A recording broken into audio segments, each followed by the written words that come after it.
복에 대해서 우리가 이야기를 나누겠습니다. 여러분 요즘에 MBTI라고 혹시 여러분 들어보셨어요? 한번 다 해보셨어요? 다 해보셨어요? 예. 요즘에 이 MBTI가 단순히 뭐 개인적으로 내 성격 그냥 알아보는 이 수준이 아니라 요즘에는 회사 면접할 때도 지원서에 MBTI를 쓰라는 그런 회사들도 이제 나오고 있어요. 그래서 우리 회사는 이런 성격의 사람이 필요하니까 그 MBTI 이 검사를 가지고 이렇게 사람을 뽑는 경우도 있어요. 근데 여러분 이것은 결코 학술적인 건 아니에요. 그냥 이제 그렇게 하는 것인데 회사에서 그렇게 하고 있습니다. 여러분들도 한번 MBTI 제가 한번 테스트를 한번 해볼까 싶어요. 내가 T인지 F인지 한번 여러분 생각을 해보세요. 제가 질문을 할게요. 여러분들의 아내나 남편이나 여러분들의 자녀가 어느 날 여러분들에게 이제 집에 들어와 가지고 이렇게 말하는 거예요. 아버지, 엄마, 또 내지는 여보, 내가 오늘 좀 슬픈 일이 있어서 내가 오다가 빵을 많이 사왔어. 자, 이렇게 말을 했어요. 내가 오늘 좀 기분이 안 좋은 일이 있어가지고 오다가 내가 빵을 많이 사왔어. 자, 여러분들은 어떤 말을 하시겠어요? 자, 속으로. 저 빵을 많이 사왔어요. 슬픈 일이 있어가지고. 자, 그러면 여러분들 마음 가운데 혹시라도 이렇게 반응을 하셨다고 한다면 무슨 빵을 사왔니? 라고 말을 한다던가 빵을 얼마나치 사왔니? 이렇게 말을 한다던가 빵이 먼저 생각나신 분들 한번 마음속으로 손을 한번 들어보세요. 이분들은 바로 T예요. T. T가 뭐냐면 공감하는 능력이 절대 없다라는 거예요. 혹시 여러분 중에 단팥빵을 사왔나 이런 생각을 하면 근데 여러분 중에 만약에 아니 오늘 무슨 슬픈 일이 있었길래 너 괜찮니? 아빠가 엄마가 그 이야기를 같이 좀 들어봐도 되겠니? 이런 식으로 슬픔에 대해서 이 반응을 하고 있다고 한다면 여러분들은 F입니다. F. F는 뭐냐면 공감하는 능력이 있다라는 거예요. 자, 속으로 손 한번 들어보세요. T인지 F인지. 예. 오늘은 제가 왜 이야기를 하냐면 오늘 우리가 공감과 관련된 이야기를 할까 합니다. 그것이 바로 이제 오늘 말하는 이제 국률에 관련된 이야기인데요. 예수님께서 살던 시대가 이제 로마가 지배하던 시대잖아요. 그래서 당시 로마 사람들은 아주 중요한 덕목들, 이들이 중요하게 여기는 덕목들이 많이 있었어요. 용기, 뭐 신의, 정의 이런 것들이 중요한 덕목이었는데 그 중에 로마 사람들이 가장 첫 번째 덕목이 뭐였냐면 바로 용기였어요. 용기. 왜냐하면 용기가 있어야 뭘 할 수 있습니까?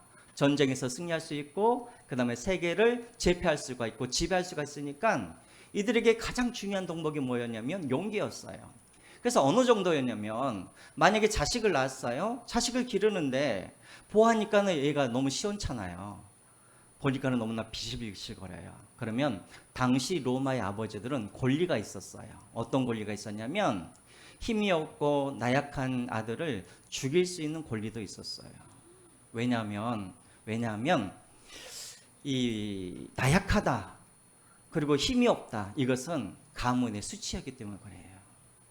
그래서 계속해서 이 로마 사람들은 이 아이들을 다음 세대들을 가르쳤을 때 이들에게 무자비함, 용기, 힘 이런 것들을 많이 강조했다고 합니다.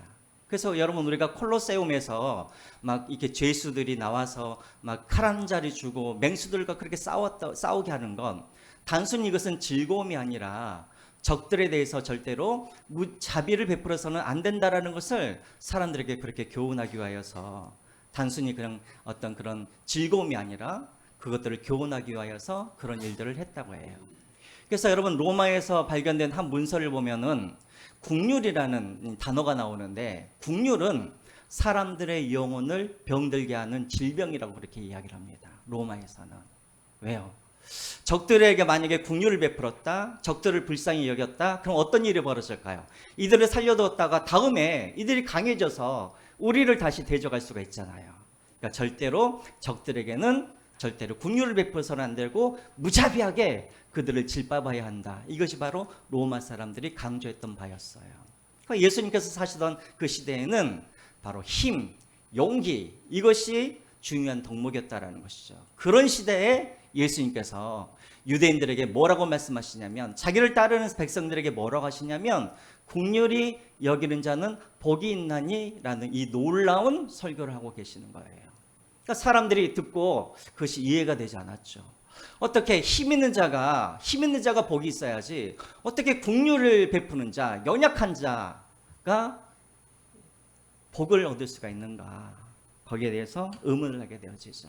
자, 예수님은 그래서 그렇게 사람들이 들으면 깜짝 놀랄만한 그런 말씀을 하게 됩니다. 자, 그러면 여기서 말하는 긍휼히 여기는 자는 복이 있나니, 이 말씀은 어떤 의미냐면, 이것은 복을 받기 위하여서 당신은 긍휼한 사람이 되어야 됩니다, 이것이 아니라고 제가 말씀드렸죠.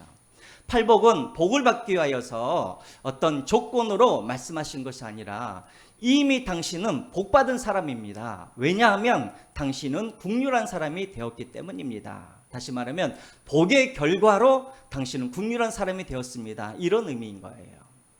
다시 말하면 오늘 5절의 이 말씀은 어떤 의미냐면, 하나님의 백성이 무엇인가, 누구인가, 하나님의 자녀가 누구인가, 누가 천국에 들어갈 사람인가, 바로 다른 사람들을 뭐하는 사람, 긍휼히 여기는 사람이 하나님의 백성이고, 긍휼히 여길 수 있는 사람이 천국을 소유하는 사람이다. 바로 5절, 7절 말씀이 바로 그런 내용인 것입니다. 자, 그러면 여러분 한번 먼저 우리가 생각을 해보죠. 왜 긍휼히 여기는 사람이 왜 하나님의 백성인가? 왜 그럴까요, 여러분? 왜 다른 사람들을 긍휼히 여기는 사람이 하나님의 백성입니까? 왜 그래요? 긍휼은 누구의 속성이기 때문에? 하나님의 속성이기 때문에 그래요. 누가 하나님의 백성인가? 하나님을 닮아가는 사람, 하나님의 속성을 닮아가는 사람들이 바로 하나님의 백성인데, 그래서 하나님의 백성은 긍휼하신 하나님을 닮아가는 사람, 다시 말하면 긍휼히 여기는 사람이 바로 하나님의 자녀요, 하나님의 백성이라는 그런 뜻이에요. 여러분 성경에도 보면은 그런, 한번 보여주시겠어요?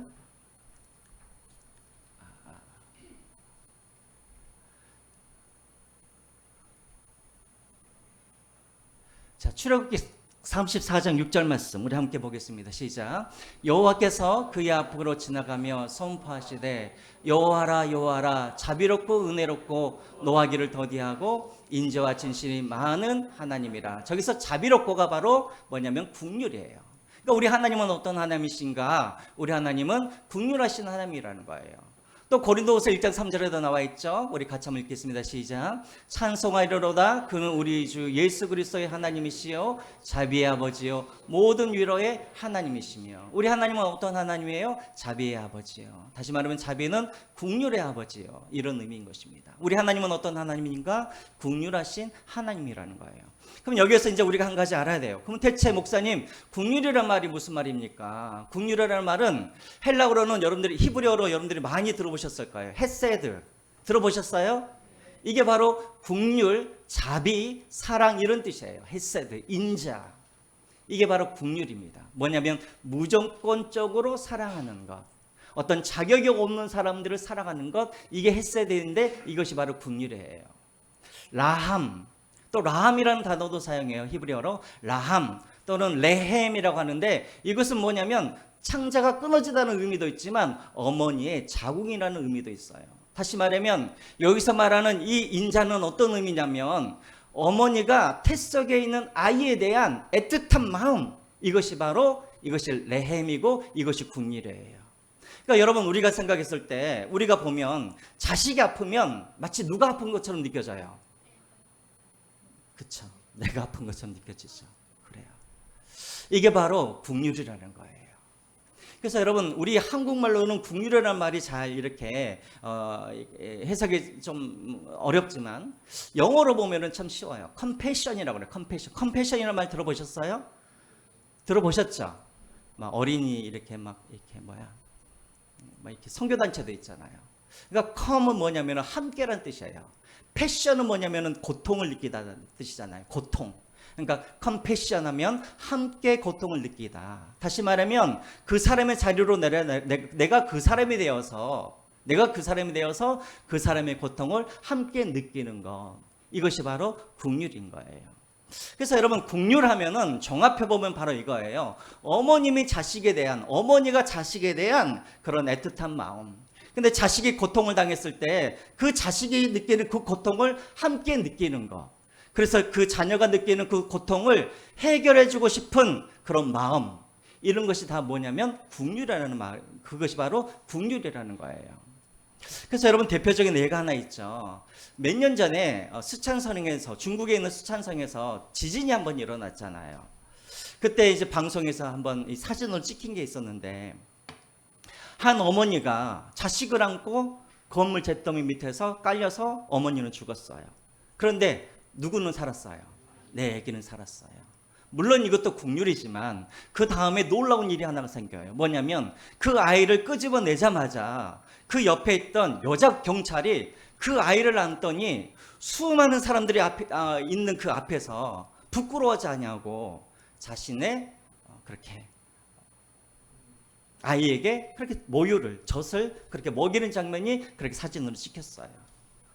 어떻게 이 여인이 그렇게 부끄러움 없이 많은 사람들 앞에서 그렇게 아이에게 모유를 주었을까요? 알고 봤더니 이 여자 경찰이 얼마 전에 아기를 낳은 그런 여자 경찰이었던 거예요. 그러니까 아기를 보자마자 내 자식처럼 느껴지는 거예요. 그리고 아기를 보자마자 이 아이에게 가장 필요한 게 무엇인가를 그가 깨닫게 된 거예요. 그래서 많은 사람들이 있는 곳에서 부끄러워하지 아니하고 그 아이에게 이렇게 젖을 먹이는 그런 것. 이게 바로 국률의 그런 대표적인 모습인 것이죠. 여러분 그래요. 우리 하나님은 어떤 하나님이신가? 국률하신 우리 하나님이세요. 그렇기 때문에 우리 하나님의 자녀인 우리도, 하나님의 백성인 우리도 당연히 어떤 것을 갖고 있어야 되냐면 우리도 동일하게 국률한 그런 마음을 가지고 있어야 한다는 거예요. 근데 여러분 여기서 이제 우리가 한 가지 중요한 것이 있습니다. 뭐냐면 국률하면 우리는 보통 저 사람 참 안 됐다. 저 사람 참 불쌍하다. 참 저 사람 참 짠하다. 이런 마음을 갖고 있는 것을 우리가 국률이라고 말을 하는데 아니에요. 성경에서 말하는 그 국률 안에는 단지 저 사람 참 짠하네 이런 마음이 아니라 거기에 무엇이 동반되어야 될까요? 무엇이 거기에 포함되어 있어야 될까요? 행위가 포함되어 있어야 돼요. 행위가.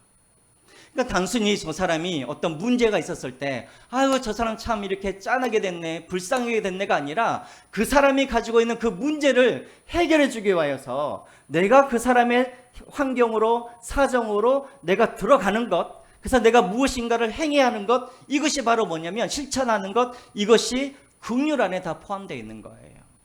그래서 그냥 아유 저 사람 참 짠하네, 이것은 국률이 아니에요. 세상에서는 이것이 국률이라고 할 수가 있겠지만 성경에서는 적어도 이것은 국률이 아닌 거예요. 그러니까 예를 한번 들어볼까요? 예수님께서 누가복음 7장에 보면 예수님께서 어디를 지나가시냐면 수가상으로 예수님께서 이제 지나가실 때였어요. 수가상에 도착했을 때 거기에서 예수님이 누구를 만나냐면 한 과부를 만나요. 근데 그 과부가 누구를 잃었어요? 아들을 잃었어요. 그래서 죽은 아들, 이제 장례 행차가 행렬이 있는데 그 아들 뒤를 따라가면서 이 과부가 울고 있는 거예요. 자, 그때 예수님께서 그 과부를 보시고 어떤 마음을 느끼셨냐면, 한번 우리 같이 한번 읽어보겠습니다. 누가복음 7장 13절 시작. 주께서 과부를 보시고 불쌍히 여기사 울지 말라 하시고. 여기서 불쌍히 여기시다, 이 말이 뭐냐면 우리가 방금 말했던 국률이에요. 불쌍히 여기셨어요. 자, 그런데 예수님께서 그 여인을 불쌍히 여기시면서 아이고 참 짠하네, 과부가 아들까지 잃었으니 얼마나 불쌍해 하면서 그냥 가버리셨다고 한다면 그것은 국률이 아니에요. 불쌍히 여기사, 그 다음에 14절 15절에 예수님께서 무슨 일을 하시냐면 그 아들에게 가가지고, 죽은 아들에게 가가지고 청년아 일어나라 하시면서 예수님께서 기적을 베풀어 주세요. 그리고 이 죽은 아들을 살려가지고 누구의 품으로 다시 줘요? 과부의 품으로 다시 그 죽은 청년을 이렇게 안겨줍니다. 여러분, 국률은 무엇인가? 그저 마음으로 짠하다 이런 감정이 아니라 그 감정과 함께 그 사람의 그 고통에서 이겨낼 수 있도록, 헤어나올 수 있도록 그 사람의 구원을 위하여서 내가 무엇인가를 하는 것이, 이것이 바로 국률인 거예요. 이해가 되시죠? 우리 성부 하나님도 마찬가지입니다. 우리 성부 하나님도 에베소서 2장 4절에 보면 성부 하나님도 국률하신 하나님인데, 자, 어떻게 그 국률함을 표현하시는지를 한번 보시죠. 에베소서 2장 4절 말씀 같이 한번 읽겠습니다. 시작. 국률이 풍성하신 하나님이 우리를 사랑하신 그 큰 사랑으로 인하여 허물로 죽은 우리를 그리스도와 함께 살리셨고 너희는 은혜로 구원을 받은 것이라. 자, 보세요. 4절에 보시면은 국률이 풍성하신 하나님이 우리를 뭐 하셨다고요? 사랑하사. 그러니까 하나님께서 하늘에서 우리 인간들을 내려다 보니까 모든 인간들이 죄를 지어서 하나님을 떠나 있어요. 그래서 하나님을 떠나서 그들은 살아있으나 죽은 자처럼 날마다 절망과 고통 가운데 살고 있는 거예요. 그것을 보시고 하나님께서 긍휼히 여기셨다고 말씀하고 있어요. 근데 하나님은 단지 하늘에서 야 봐라, 니네들 나를 떠나더니 그렇게 너희들이 저주받고 살지 않느냐, 참 안타깝다, 참 짠하다, 이렇게만 하고 계시는 것이 아니라 그 다음에 무엇을 하시냐면 자기의 아들 예수 그리스도를, 우리를 불쌍히 여기셔서 자기의 아들 예수 그리스도를 누구에게 보내시고 우리에게 보내주시고 그 아들을 십자가에서 못 박혀 죽게 하여 주심으로 말미암아 죽은 우리를 어떻게 하셨다고요? 살려주셨다고요. 그러니까 여러분, 말로만 하는 긍휼은 긍휼이 아닌 거예요. 반드시 그 사람에 대해서 그런 어떤 안타까운 마음, 불쌍한 마음을 갖고 있어야 하고, 동시에 그 불쌍한 환경으로부터 그 사람이 나올 수 있도록, 구원받을 수 있도록 내가 무엇인가를 하는 그런 행위가 동반돼야 그것이 진정한 긍휼이라는 거예요. 이해가 되십니까? 그래서 저는 우리 성수시온교회 모든 성도님들은 오늘 본문에서 말하는 긍휼히 여기는 자가 되시기를 주님의 이름으로 축원드립니다. 우리 옆 사람들과 한번 인사하시죠. 제가 긍휼히 여기는 자가 되겠습니다. 우리 한번 인사하겠습니다.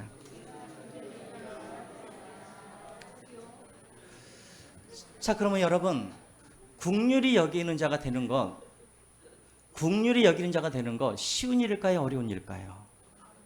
쉬운 일일까요? 어려운 일일까요? 어려워요. 어려우니까 그래서 당신은 복받은 사람입니다. 왜냐하면 당신은 긍휼히 여기는 자가 되었기 때문입니다. 이 말은 뭐냐면 당신은 하나님께서 복을 주시지 아니하시면, 하나님께서 은혜를 주시지 아니하시면 당신은 다른 사람을 긍휼히 여기시는 사람이 될 수가 없습니다. 이 말과 똑같은 거예요. 목사님 그렇지 않던데요? 여러분, 실질적으로 우리 주변을 한번 보세요. 제가 아는 사람도 참 이렇게 착한 사람이 있어요. 자기가 가진 것을 갖다가 항상 이 사회에 이렇게 환원하는 그런 사람이 제 주변에도 있어요. 근데 그 사람은 안타깝게도 예수님을 믿지 않는 사람이에요. 그러니까 우리 주변에 보면은 오히려 예수님을 믿는 사람들보다도 예수님을 안 믿는 사람들이, 또 어떤 분들은 불교를 믿는 사람들이 오히려 우리 주변에 보면은 긍휼을 여기는 사람들이 참 많은 것 같아요. 목사님 그러면 저 사람들도 복받은 사람들입니까? 그래요, 여러분? 우리 주변에 보면은 우리보다 더 착한 사람들이 얼마나 많아요. 그럼 뭐가 다르죠? 우리가 여기서 말하는 이 긍휼과 세상 사람들이 말하는 그 긍휼과 어떤 차이가 있을까요? 첫 번째 차이가 있죠. 먼저 하나님께서 우리에게 보여주시는 그 긍휼은 어떤 긍휼이냐면 자격을 따지지 않아요. 조건을 따지지 않아요. 아까도 말씀드렸지만 우리 하나님께서 보여주시는 이 긍휼은 어떤 긍휼이냐면 바로 헤세드의 긍휼이에요. 다시 말하면 저 사람이 내 사랑을 받을 자격이 있는지 없는지를 점검한 다음에 그 사람에게 긍휼을 베푸는 것이 아니라 무자격하지만 내 사랑을 받을 자격이 없지만 그럼에도 불구하고 그 사람에게 긍휼을 베푸는 것이 바로 하나님께서 우리에게 보여주시는 긍휼이라는 거예요. 그게 어디에 나와 있습니까? 로마서 5장 6절에 나와 있죠. 우리가 잘 알고 있는 말씀입니다. 우리 같이 한번 읽겠습니다. 시작. 우리가 아직 연약할 때 기약대로 그리스도께서 경건하지 않은 자를 위하여 죽으셨도다. 주님께서 우리를 죽으셨을 때 우리는 어떤 사람이었냐면 아직 연약할 때예요. 여기서 말하는 연약할 때라는 것은 어떤 의미냐면 우리가 아직 죄에 있을 때라는 말이에요. 아직 하나님께 우리가 회개하지도 않고 하나님 우리를 찾아와서 우리를 구원해 주십시오 이렇게 부탁하지 않고 연약할 때, 죄 가운데 있었을 때 예수님께서 우리를 찾아와 주셔서 우리를 위해서 죽으셨다는 거예요. 또 8절 말씀 보겠습니다. 우리가 아직 뭐 되었을 때? 죄인 되었을 때. 9절 말씀, 또 10절 말씀 시작. 곧 우리가 뭐 되었을 때? 원수 되었을 때. 그러니까 여러분, 우리가 하나님께서 우리를 긍휼히 여겨주시고 불쌍히 여겨주셔서 예수 그리스도를 우리에게 보내주셨을 때, 그때는 우리가 아직 연약했을 때, 죄인 되었을 때, 하나님과 원수 되었을 때, 아무런 하나님의 그런 자비를 받을 만한 자격이 하나도 없었을 때 하나님께서 우리를 사랑하시고 우리에게 긍휼을 베풀어 주시고 우리에게 예수님을 보내주셨다라는 거예요. 그러면 여러분, 이제 저를 보세요. 오늘 예수님께서 우리에게 너희들도 긍휼히 여기는 자가 되라 라는 이 말씀은 어떤 말씀이냐면, 하나님께서 보여주시는 이 긍휼을 우리도 뭐 해야 된다라는 거예요? 실천해야 된다라는 거예요. 자, 그러면 여러분들에게 한번 질문합니다. 여러분들은 어떤 사람을 긍휼히 여길 때 여러분들은 조건을 따지지 않고 자격을 따지지 않고 심지어 여러분들을 핍박하고 박해하는 그 사람을 여러분들은 긍휼히 여길 수 있습니까? 심지어는 그 긍휼을 위하여서 자기의 생명까지도 여러분들은 내어줄 수 있습니까? 오늘 본문은 우리에게 그 정도의 긍휼을 요구하고 있다는 거예요. 그래서 여러분, 세상 사람들과의 그 긍휼이 다른 의미가 무엇이냐면, 세상 사람들은 자격을 따져요. 그리고 자기의 능력 안에서 긍휼을 베풀어요. 그러나 하나님께서 우리에게 요구하시는 긍휼은 어떤 긍휼이냐면, 하나님께서 우리에게 보여주시는 그런 긍휼이에요. 어떤 긍휼? 아직 죄인 되었을 때, 연약할 때, 원수 되었을 때 자기를 내어주시기까지 우리에게 보여주시는 그런 긍휼을 너희들도 그렇게 행하라는 거예요. 그래야 너희들이 내 자녀라는 거예요. 자, 이제 마음속으로 손을 한번 들어보겠습니다. 목사님, 저는 그런 긍휼을 할 수 있습니다. 손 한번 들어보세요. 쉽지가 않죠. 어떻게 나에게 잘해주는 사람도 내가 긍휼을 베풀기가 쉽지 않은데, 어떻게 나를 핍박하고 나를 박해하는 사람을 어떻게 내가 그 사람을 긍휼히 내가 여길 수가 있습니까? 내 힘으로는 안 되는 거예요. 어떻게 해야 될까요? 팔복에 나와 있는 것처럼, 팔복 첫 번째 복이 뭐예요? 심령이 가난한 자. 그래요. 우리가 심령이 가난하여져서 내 영혼이 파산이 되어지고, 그리고 애통한 자, 나의 영혼의 실체를 보고, 야, 나는 정말 가망이 없구나, 나는 정말 소망이 없는 사람이구나, 이런 마음을 갖고, 그래서 의외절이고 목마른 자, 그래서 나는 소망이 없기 때문에 오직 예수님만이 나의 소망입니다, 이런 마음을 가질 때 하나님께서 그때 나를 찾아와 주셔서 나에게 은혜를 베풀어 주시고 내게 구원을 베풀어 주시고 내게 긍휼을 베풀어 주셨을 때, 그 긍휼을 받은 사람만이 어떻게 할 수가 있어요? 다른 사람들을 긍휼히 베풀 수가 있는 거예요. 그래서 여러분, 이것은 내가 노력해서 긍휼해지는 것이 아니라, 내가 무엇인가를 내가 배워서 내가 긍휼해지는 사람이 아니라, 하나님의 그런 긍휼을 내가 경험했을 때 내가 다른 사람들을 긍휼히 여길 수가 있는 거예요. 그래서 여러분, 이것이 복이에요. 내가 다른 사람들을 긍휼히 여길 수 있다는 말은 뭐냐면, 내가 이미 하나님께 그런 긍휼을 내가 받았다라는 증거이기 때문인 거예요. 이해가 되세요? 그래서 긍휼히 여기는 자가 하나님의 자녀인 증거인 것이고, 긍휼히 여기는 자가 하나님의 백성이라는 증거인 거예요. 여러분, 어려워요, 쉬워요? 따라오세요. 지금 이쪽은 항상 따라오고 계시죠? 뭐 다 알고 계시는 말씀이니까. 그래요. 그래서 여러분, 여기에서 가장 좋은 비유가 어디에 나와 있냐면 마태복음 18장에 나와 있는 비유이죠. 1만 달란트 빚진 자의 비유. 다 알고 계시죠? 어떤 사람이 빚을 지었어요. 왕에게 1만 달란트의 빚을 지었는데, 어느 날 왕이 결산을 하다 보니까는 어떤 한 사람이 1만 달란트를 갚지를 않는 거예요. 그래서 그 사람을 불러다가 뭐라 그러냐면, 너와 네 처자와 네 가진 모든 것을 다 팔아서 빚을 갚아라 하니까, 이 사람이 뭐라 그러냐면, 조금만 기다려 주십시오, 내가 빚을 갚겠습니다라고 말을 해요. 근데 아무리 왕이 봐도 이 1만 달란트, 여러분 1만 달란트는 그냥 몇천억이 아니에요. 조 단위예요, 조 단위. 이것을 어떻게 갚아요? 그러니까 왕이 도저히 그 사람이 갚을 능력이 안 되니까 왕이 뭐라고 합니까? 마태복음 18장 27절 우리 같이 한번 보겠습니다. 시작. 그의 종의 주인이 뭐 했다고요? 불쌍히 여겨. 여기서 불쌍히 여기다는 말이 긍휼히 여기란 말이에요. 불쌍히 여겨 놓아보내며 그 빚을 탕감하여 주었더니. 도저히 저 사람은 파산 맞은 사람이에요. 도저히 스스로 구원을 얻을 수 없는 사람이에요. 그러니까 왕이 한 푼도 받지 아니하고 왕이 모든 빚을 다 탕감해 줘요. 자, 그런데 이 사람이 탕감을 받고 돌아가다가 누구를 만납니까? 자기의 빚진 자를 만나죠. 빚진 자를 만나요. 그 사람에게는 그 사람이 자기에게 얼마의 빚을 졌냐면 불과 몇백만 원의 빚을 진 사람이에요. 근데 이 사람이 방금 전에 빚을 탕감받았음에도 불구하고 그 은혜를 까맣게 잃어버리고 자기에게 몇백만 원 빚진 이 사람을 어떻게 합니까? 데리고 간원에게 가가지고 그 사람을 어디에다 집어넣어버려요? 감옥에다 집어넣어버리죠. 그 사람이 요청합니다. 빚진 자가 제발 조금만 기다려달라고. 그럼 내가 빚을 갚겠다고. 그런데 그 사람이 뭐라 그럽니까? 감옥에 그냥 쳐넣어버리죠. 이 소식을 임금이 듣고 나서 임금이 그 종을, 그 사람을 부릅니다. 그리고 그 사람에게 뭐라고 하냐면 이렇게 말씀하시죠. 우리 같이 한번 읽겠습니다. 시작. 내가 너를 불쌍히 여김과 같이 너도 너 동료를 불쌍히 여김 마땅하지 아니하냐 하고 주인이 노하여 그 빚을 다 갚도록 그를 옥조들에게 넘기니라.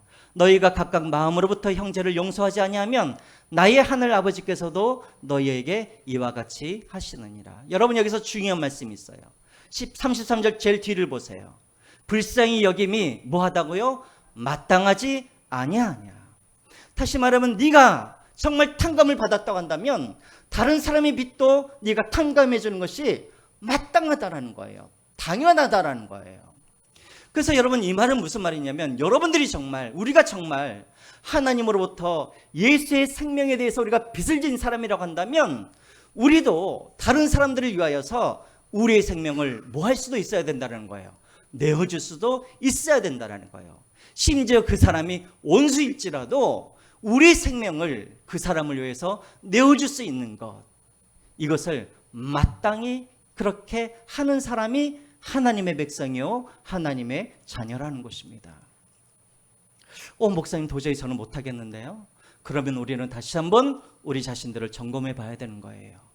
나는 정말 예수의 생명을 나는 받은 사람인지, 나는 정말 나의 죄를 정말 사함을 받은 사람인지, 우리는 우리 자신들을 다시 한번 우리가 점검을 해봐야 된다는 거예요. 그래서 여러분, 오늘 이 본문의 이 말씀은 우리에게 질문을 하고 있는 거예요. 당신은 정말 구원받은 사람입니까? 당신은 정말 거듭난 사람입니까? 정말 당신이 거듭난 사람이라고 한다면 그저 입술로만 예수님을 나의 구주, 나의 하나님이라고 고백하는 것이 아니라 정말 당신이 다른 사람들에게, 심지어 원수에게까지 긍휼을 베풀 수 있는 사람이어야 당신이 진짜 구원받은 사람입니다. 오늘 이 질문을 우리에게 하고 있는 거예요. 그래서 여러분, 오늘 이 말씀을 우리는 심각하게 우리가 들어야 되는 거예요. 나는 정말 다른 사람들을 긍휼히 여기는 사람인가? 이렇게 다른 사람들에게 긍휼히 여기는 이 사람에게 하나님께서 주시는 약속이 있어요. 어떤 약속입니까? 오늘 7절 말씀 우리 다시 한번 외워볼까요? 시작. 긍휼히 여기는 자는 복이 있나니 그들이 무엇을 받을 거라고요? 긍휼함을 긍휼히 여김을 받을 것입니다. 제가 몰라서 그랬을까요? 아니면 제가 오늘 처음으로 막 요거 돌리면서 이렇게 해보려고 그러니까 지금 정신이 하나도 없어요. 어떤 약속을 하시냐면 너희도 긍휼히 여김을 받게 될 거라는 거예요. 자, 이 말은 이런 말일까요? 자, 너가 보상을 받기 위하여서 네가 긍휼히 다른 사람을 긍휼히 여겨야 된다, 이런 의미일까요?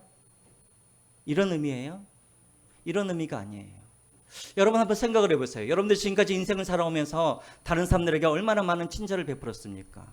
그 다른 사람들에게 얼마나 많은 긍휼을 베풀었습니까? 그런데 긍휼을 베풀 때마다 다른 사람들이 여러분들에게 다시 긍휼을 갚아주시던가요? 아니죠. 우리 예수님을 한번 보세요. 우리 예수님께서 공생의 3년 동안 얼마나 많은 사람들을 불쌍히 여기면서 그들에게 수많은 긍휼을 베풀었습니까? 그런데 예수님께서 결국은 긍휼을 베푸신 그 결과로 예수님께서는 마지막에 뭘 지셨어요? 십자가에 못 박혀 죽으셨어요. 이게 무슨 보상이에요? 여기서 말하는 이것은 보상의 의미가 아니겠죠. 어떤 의미일까요? 긍휼히 여김을 받을 것이라는 이 말 속에는 어떤 의미가 있냐면, 당신은 긍휼히 여기는 당신은 하나님의 백성입니다. 그러면 하나님의 백성으로서 당신에게 약속이 있습니다 라는 뜻이에요. 여러분, 하나님의 백성으로서 우리에게 주시는 약속이 뭐예요? 많은 것이 있죠. 하나님께서 우리와 늘 동행하여 주시고, 하나님께서 우리에게 천국을 소유하게 하시고, 하나님께서 우리에게 영성을 주시고, 또 우리가 기도할 때마다 하나님께서 우리 기도를 들어주시고, 또 우리가 하나님 앞에 나와서 언제든지 하나님 앞에 예배할 수 있는 그런 복들을 하나님께서 우리에게 주시겠다라는 거예요. 그래서 내가 누구에게 100만 원을 썼는데 하나님께서 내게 1000만 원을 갚아주시는 그 정도가 아니라, 하나님 긍휼히 여기는 자가 하나님의 자녀이기 때문에 하나님의 자녀로서 누릴 수 있는 모든 복들을 하나님께서 우리에게 주시겠다라는 거예요.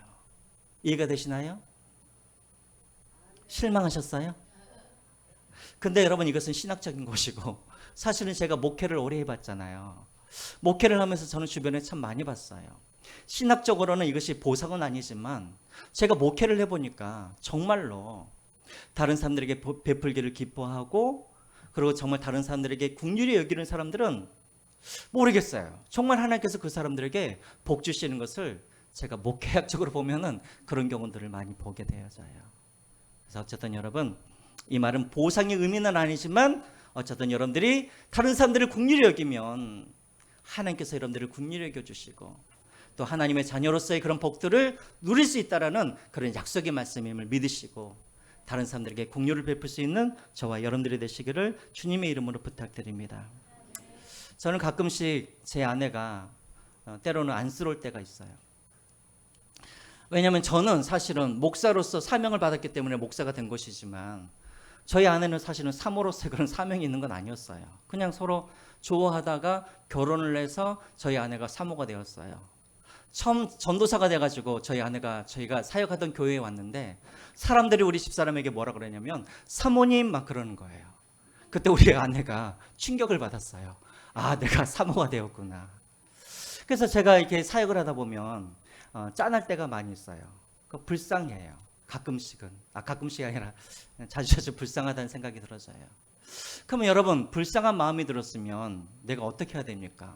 정말 제 아내가 긍휼한 그런 마음을 내가 가지고 있다고 한다면, 아내를 위하여서 제가 무엇을 해야 될까요? 그냥 아이고 짠하다 이것은 긍휼한 마음이 아니라고 그랬죠. 뭐가 있어야 돼요? 행위가 있어야 되는 것이죠. 제 아내가 제일 저에게 원하는 게 뭐냐면 편지 한 장 써주는 거, 그거예요. 1000만 원, 1억을 바라잖아요. 아니 1억은 또 모르겠다. 어쨌든 다른 걸 바라잖아요. 뭐냐면 편지 한 번 써주는 거예요. 근데 제가 지금까지 수십 년 동안 편지를 안 써줬어요. 그럼 여러분, 이것이 긍휼한 마음이에요? 아니에요. 제가 왜 이야기를 하냐면, 제가 여러분들, 우리 남성분들, 특별히 우리 아버지들 다 그런 마음이 있을 거예요. 아내에 대한 그런 긍휼한 마음이 있을 거예요. 아유, 다른 남자들 만났으면 내 아내가 저렇게 살지 않았을 텐데, 다른 사람들 만났으면 정말 내 아내가 편안하게 살았을 텐데, 나를 만나가지고 저렇게 고생하는구나.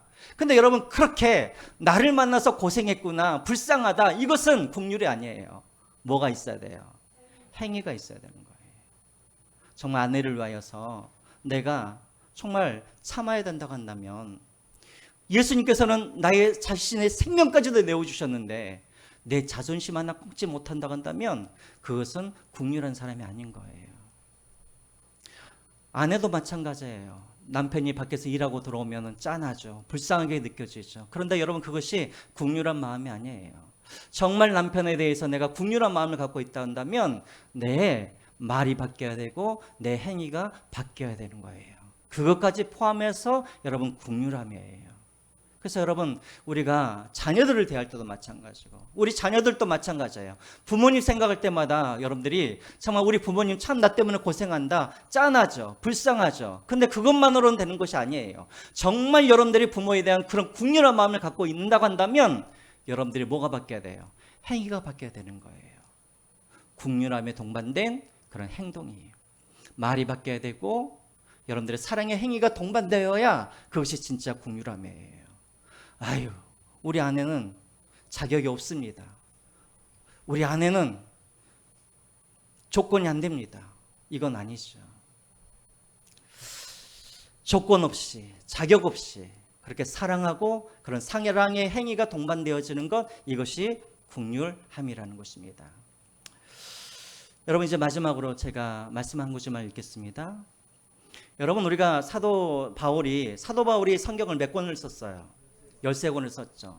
여러분들 사도 바울의 서신서를 보면은 공통된 특징이 있어요. 어떤 특징이 있냐면, 사도 바울은 항상 편지를 쓸 때 거기에 인사말이 나와요. 근데 그 인사말이 항상 어떤 말이냐면 이런 말이에요. 우리 고린도전서 1장 3절 말씀 같이 한번 읽겠습니다. 시작. 하나님 우리 아버지와 주 예수 그리스도로부터 은혜와 평강이 있기를 원하노라. 로마서, 갈라디아서, 무슨 데살로니가 전후서, 모든 성경을 보면은 다 저렇게 인사를 해요. 은혜와 평강이 있기를 원하노라. 근데 희한하게 딱 두 곳만 여기에 뭐가 더 들어가 있어요. 한번 볼까요? 디모데전서와 디모데후서예요.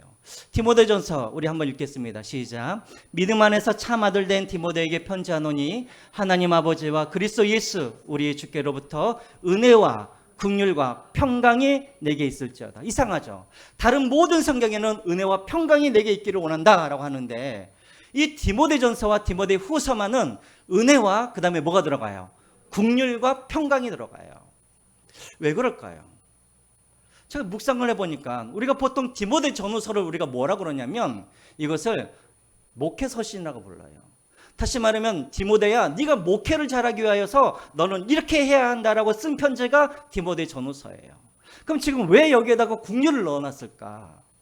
교회가 교회되기 위하여서, 성도가 성도되기 위하여서 가장 필요한 것이 무엇이냐면 하나님의 은혜와 평강도 필요하지만 무엇도 필요하다는 거예요. 긍휼이 필요하다는 거예요. 그래서 여러분, 우리 교회가 정말 건강한 교회가 되어지기를 원한다면, 그리고 우리 교회가 교회되기를 원한다고 한다면 정말 우리에게 필요한 게 뭐냐면 하나님의 긍휼하심이에요. 하나님이 여러분들을 긍휼히 여기셨기 때문에 오늘 여러분들이 이 자리에 나와서 하나님께 예배하는 것이고, 하나님께서 여러분들을 긍휼히 여기셨기 때문에 여러분들의 가정이 평안한 것이고, 여러분들의 기도가 하나님 앞에 상달되는 거예요. 근데 또 있어요. 교회가 교회되기 위해서 저것은 하나님의 긍휼뿐만 아니라 서로가 뭐 해야 된다는 거예요. 긍휼히 여길 수 있어야 된다는 거예요. 그래야 교회가 교회다워진다는 거예요. 제가 신방을 다니다 보면 정말 아픈 이야기를 너무나 많이 들어요. 그냥 교회 안에서는 웃고만 다니고 계시니까 나는 문제가 하나도 없는 줄 알았어요. 근데 신방을 하고 이야기를 들어보면, 아유, 어떻게 저런 상황인데도 교회에 나오는 것이, 교회에 나와서 예배드리는 것이 정말 기적이다, 대단한 사람이다, 이런 분들이 한두 분이 아니에요. 저 같았으면 저는 하나님을 아니게 그래요. 그런 분들이 너무나 많아요. 우리 교회 안에. 그런 분들을 살릴 수 있는 건 뭐냐면 하나님의 긍휼하심이에요. 근데 하나님의 긍휼하심은 그냥 하늘에서 뚝 떨어지는 것이 아니라 우리를 통하여서, 긍휼히 여기는 우리를 통하여서 하나님의 긍휼하심이 그 사람에게 전달되어지고, 그래서 하나님의 긍휼하심이 그 사람에게 전달되어짐으로 말미암아 그 사람의 상처와 아픔이 치유되어지고 그 사람이 고통으로부터 구원받게 되어지는 거예요. 그래서 교회 안에 반드시 있어야 할 것 무엇이냐면 은혜와 평강도 필요하지만 긍휼함이 필요한 거예요. 저는 우리 교회 안에 하나님의 긍휼하심 뿐만 아니라 우리 한 사람 한 사람이 하나님의 긍휼을 실천하는 사람이 되어서 낙심 가운데, 절망 가운데, 고난 가운데 있는 사람들이 여러분들의 그런 긍휼의 그런 행위를 통하여서 그들이 회복되어지고 세워지고, 그래서 여러분들의 자녀가 살고, 여러분들의 남편과 아내가 살고, 가정이 살고, 교회가 살아나는, 더 나아가서는 힘의 원리가 작동되어지는 이 세상 가운데 상처 있고 아파하는 그런 우리 이웃들에게 우리가 해답이 되어지는 그런 교회가, 그런 성도가 되시기를 주님의 이름으로 축원드립니다. 우리 찬양하시면서 준비하신 내용을 하나님 앞에 올려드리겠습니다.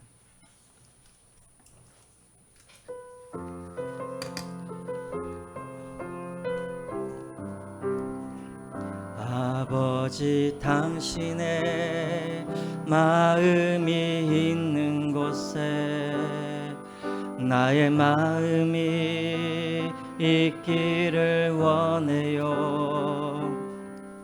아버지, 당신의 눈물이 고인 곳에 나의 눈물이 고이길 원해요. 아버지 당신이 바라보는 영혼에게 나의 두 눈이 향하길 원해요. 아버지 당신이 울고 있는 어두운 땅에 나의 두 발이 향하길 원해요. 나의 마음이 아버지의 마음 알아. 내 모든 것 아버지의 뜻이 될 수 있기를. 나의 온몸이 아버지의 마음 알아. 내 모든 다시 한번 아버지 당신의 마음이 아버지 당신의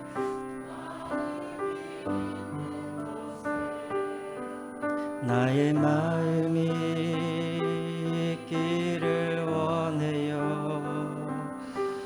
아버지 당신의 눈물이 고인 곳에 나의 눈물이 고이길 원해요. 아버지 당신이 바라보는 영혼에게 나의 두 눈이 향하길 원해요. 아버지 당신이 울고 있는 어두운 땅에 나의 두 발이 향하길 원해요. 나의 마음이 아버지의 마음 알아. 내 모든 뜻 아버지의 뜻이 될 수 있기를. 나의 온몸이 아버지의 마음 알아. 내 모든 삶 당신의 삶 되기를. 이 시간 우리가 하나님 앞에 한번 기도했으면 좋겠습니다. 주님, 저에게 다시 한번 하나님의 나를 얼마나 사랑하셨는지 그 사랑과 그 은혜를 다시 한번 깨닫고 회복하게 하여 주셔서 하나님, 나도 긍휼히 여기는 자가 되어서 나를 통하여 하나님의 긍휼이 지금도 낙심 가운데 절망 가운데 있는 많은 영혼들에게 흘러가 그 영혼들이 살아나는 역사가 있게 하여 주시옵소서. 주님, 내가 긍휼을 베푸는 자가 되게 하여 주셔서 나를 통하여 내 자녀가 살고 내 아내와 남편이 살고 우리 가정과 교회가 살게 하여 주시옵소서. 또 우리 교회를 위해서 기도하실 때 하나님, 우리 교회가 하나님의 긍휼이 필요합니다. 그리고 우리가 서로 긍휼을 베푸는 자가 되게 하여 주셔서 정말 교회다운 교회가 되게 하여 주시고 하나님께서 꿈꾸시는 그런 교회가 되게 달라고 위해서 한번 기도하시기 바랍니다. 특별히 우리 주변에 지금도 여러분들이 알고 계시는 그런 낙심 가운데 절망 가운데 있는 이들, 특별히 이번 주에 우리 수술을 앞두고 있는 우리 오충신 우리 집사님을 위해서 여러분 특별히 같이 한번 기도하겠습니다. 하나님, 그를 긍휼히 여겨주시고 하나님께서 안수하여 주셔서 이 수술을 통하여서 완전한 그런 회복과 건강을 회복할 수 있는, 그래서 일상으로 다시 돌아올 수 있는, 건강하게 돌아올 수 있는 우리 집사님이 되도록 하나님 위해서 우리 같이 한번 우리가 마음을 모아서 함께 기도하겠습니다. 살아계신 하나님 아버지, 정말 감사드립니다. 하나님 아버지, 우리를 감히 하나님 앞에 설 수 없는 아버지 사람이지만 주님께서 우리를 긍휼히 여겨주시고 그 십자가의 은혜로 하나님 아버지 주님의 자녀 삼아주심을 참으로 감사드립니다. 하나님의 은혜와 긍휼과 평강이 우리 교회 안에 아버지 넘치게 하여 주셔서 우리 모든 성도들이 다시 한번 아버지 그 주님의 은혜로 말미암아 살아나는 역사가 일어나게 하여 주시고 하나님 아버지 주님께서 꿈꾸시는 그런 아름다운 교회가 될 수 있도록 주의 은혜를 베풀어 주시옵소서. 하나님, 우리 자녀들을 긍휼히 여겨 주시옵소서. 우리 가정을 긍휼히 여겨 주시옵소서. 우리 교회를 주여 긍휼히 여겨 주시옵소서. 그리고 또한 우리 한 사람 한 사람들이 정말 하나님의 긍휼의 그런 도구가 되게 하여 주셔서 우리가 긍휼의 통로가 되어 우리를 통해서 하나님의 긍휼이 하나님 아버지 우리 자녀들에게, 우리 하나님 아버지 배우자들에게, 우리 가정에, 교회에, 이 세상에 아버지를 그렇게 흘러보낼 수 있는, 그래서 세상을 살리는, 세상의 해답이 되어지는 그런 교회의 그런 성도들이 될 수 있도록 주의 은혜를 베풀어 주시옵소서.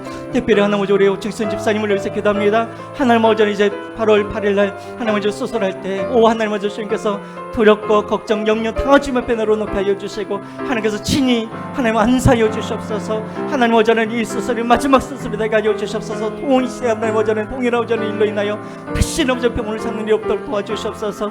완전하게 회복되어져서 하나님 아버지 정말 주님께 영광 돌리는 시간이 되게 하여 주시고 살아계신 하나님을 어제 만나는 그런 시간들이 될 수 있도록 시원해를 베풀어 주시옵소서. 오 하나님 아버지 주님께서 함께 하여 주시옵소서.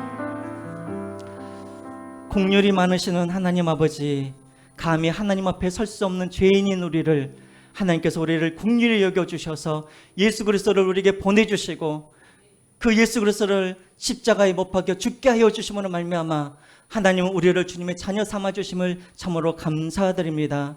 하나님 다시 한번 이 시간 하나님의 긍휼하심을 구합니다. 하나님 우리 자녀들을 긍휼히 여겨 주시옵소서. 우리 남편과 아내들을 주님께서 긍휼히 여겨 주시옵소서. 우리 가정과 교회를 주님께서 긍휼히 여겨 주시옵소서. 하나님의 긍휼하심으로 말미암아 절망과 고통 가운데 있는 많은 주의 자녀들이 다시 한번 살아나고 회복되고 소생되어지는 그런 놀라운 회복의 역사가 일어나게 하여 주시옵소서. 하나님 우리가 긍휼을 베푸는 사람이 되기를 원합니다. 하나님 하나님의 긍휼이 우리를 통하여서 하나님 우리 자녀들에게 교회에 또 하나님 우리 이웃들에게 그 긍휼하심이 흘러가게 하여 주셔서 우리가 정말 이 세상에 해답이 되게 하여 주시고 하나님 우리를 통하여서 우리 자녀와 가정이 살아나는 그런 놀라운 역사들이 있게 하여 주시고 또 하나님의 은혜와 긍휼과 하나님의 그런 평강이 우리 교회 안에 충만케 하여 주셔서 하나님께서 꿈꾸시는 그런 아름답고 건강한 교회가 될 수 있도록 주여 은혜를 베풀어 주시옵소서. 특별히 하나님의 긍휼하심을 우리 오중식 집사님에게도 주여 베풀어 주셔서 이번 8월 8일 날 하나님 수술을 할 때 하나님 놀라우신 하나님의 능력의 손으로 그를 만지시고 안수하여 주셔서 하나님 그의 모든 육신의 질병뿐만 아니라 마음의 질병까지도 깨끗하게 치유될 수 있도록 주여 은혜를 베풀어 주시옵소서. 이 일을 통하여서 다시 한번 살아계신 하나님을 그가 만나게 하여 주시고 하나님께서 우리 집사님을 얼마나 사랑하여 주시는지 하나님 그 하나님의 선하심들을 맛볼 수 있는 그런 시간들이 되게 하여 주시옵소서. 긍휼히 여기는 자 하나님 사랑받을 자격이 있는 자 되기를 원하고 따르고 기도합니다. 건강한 몸이 되게 기도합니다. 오랜 기다림 뒤에 기쁨을 더해 주시는 주님, 좋은 안식처로 이사하게 됨을 감사합니다. 하나님 이 시간도 주님 앞에 예물을 드릴 때 예물과 더불어 우리의 감사와 또 우리의 사랑과 우리의 중심을 담아 또 주님 앞에 드립니다.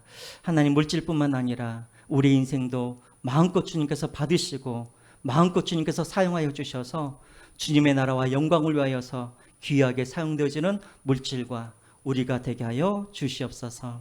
이제는 우리 주 예수 그리스도의 은혜와 하나님 아버지의 크신 사랑하심과 성령님의 감동 감화 역사 인도하심이 말이 아닌 헌신과 희생을 통해 서로를 긍휼히 여김으로 이 땅에 하나님 나라를 이루어가기를 원하는 우리 모든 믿음의 권속들의 머리에와 자녀와 가정과 학업 위에 이제부터 영원토록 함께 하시기를 축원하옵나이다. 아멘.